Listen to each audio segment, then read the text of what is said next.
What had he done to make him fly the land? You must have patience, He had none. His flight was madness. When our actions do not, our fears do make us traitors. You know not whether it was his wisdom or his wisdom? fear. To leave his wife, to leave his babes, his mansion and his titles in a place from whence himself does fly? He loves us not. He wants the natural touch. For the poor wren, the most diminutive of birds, will fight her young ones in her nest against the owl. All is the fear, and nothing is the love. As little is the wisdom where the flight so runs against all reason. My dearest coz, I pray you school yourself. But for your husband, he is wise, judicious, noble, and best knows the fits of the season. I dare not speak much further. I take my leave of you. Shall not be long, but I'll be here again. Things at the worst will cease, or else climb upward to what they were before. My pretty cousin, blessing upon you.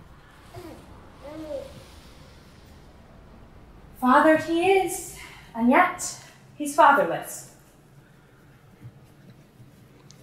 I am so much a fool that should I stay longer, it would be my disgrace and your discomfort. I take my leave of you at once.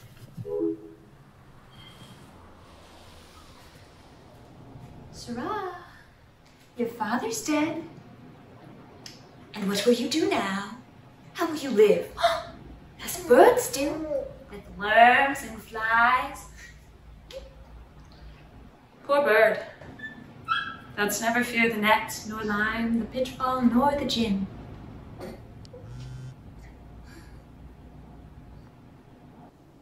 Bless you, fair dame. I am not to you known, though in your state of honor I am perfect. I doubt some danger does approach you nearly.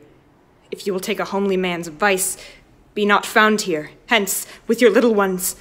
To fright you thus, methinks I am too savage. To do worse to you were fell cruelty, which is too nigh your person. Heaven preserve you. Whither should I fly? I have done no harm. But I remember now.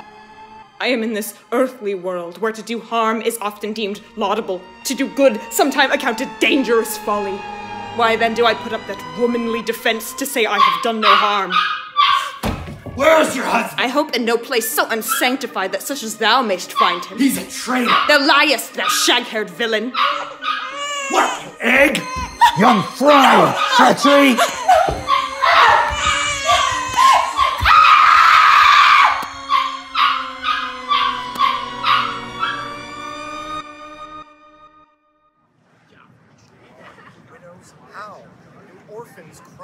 Sorrow strike heaven on the face, that it resounds as if it felt like Scotland, and yells out like syllable of dolor. What you have spoke, it may be so, perchance.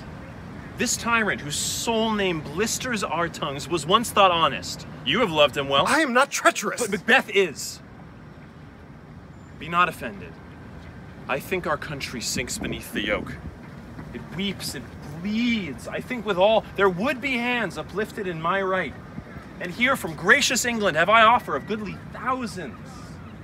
But for all this, when I shall tread upon the tyrant's head or wear it on my sword, yet my poor country shall have more vices than it had before. More suffer in more sundry ways than ever by him that shall succeed. What should he be? It is myself, I mean. Not in the legions of horrid hell can come a devil more damned in evils to top Macbeth. I grant him bloody, luxurious, avaricious, false, deceitful, sudden, malicious, smacking of every sin that has a name.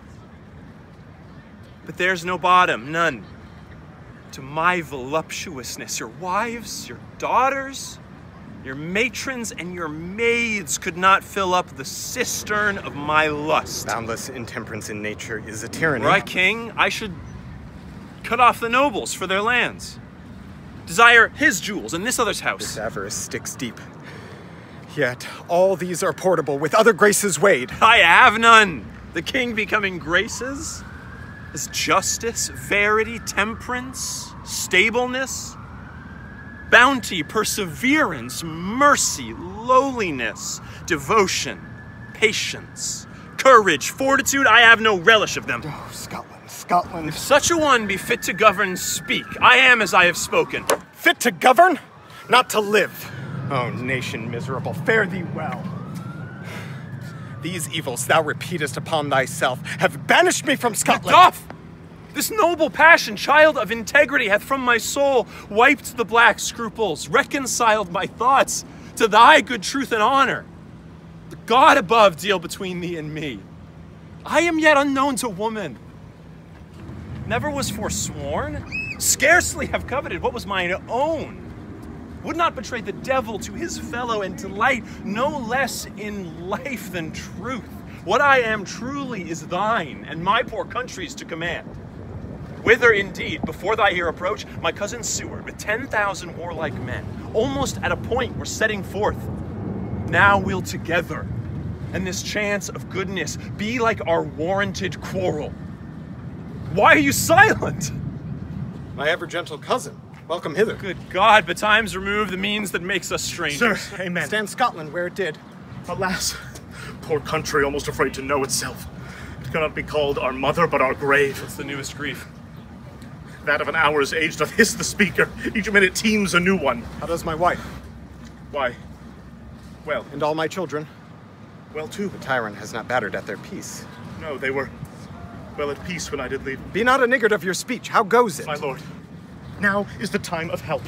Your eye in Scotland would create soldiers, make our women fight to doff their dire distresses. Keep their comfort. We are coming thither. Gracious England hath lent us good Seward and 10,000 men.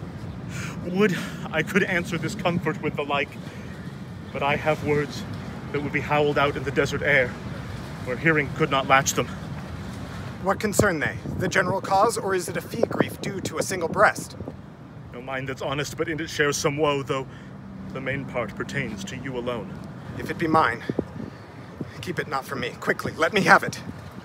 Let not your ears despise my tongue forever. We shall possess them with the heaviest sound that ever yet they heard. I guess at it. Your castle is surprised. Your wife and babe savagely slaughtered. Merciful heaven. What man, ne'er pull your hat upon your brows? Give sorrow words, the grief that does not speak whispers the o'er-fraught art and bids it break. My children too? Wife, children, servants, all that could be found. And I must be from thence. My wife killed too. I have said. Be comforted. Let us make medicines of our great revenge to cure this deadly grief. He has no children. Oh, my pretty ones. Did you say all? Oh, hellkite! All my pretty chickens. And damn in one fell swoop. Dispute it like a man! I shall do so, but I must also feel it like a man. I cannot but remember such things that were most precious to me. Did heaven look on and not take their part? Sinful Macduff, they were struck for thee. Not that I am, not for their own demerits, but for mine.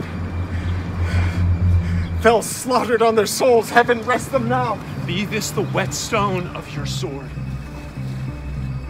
Let grief convert to anger, blunt not the heart, and rage it. Oh, I could play the woman with mine eyes, and braggart with my tongue. But gentle heavens, cut short all intermission, front to front.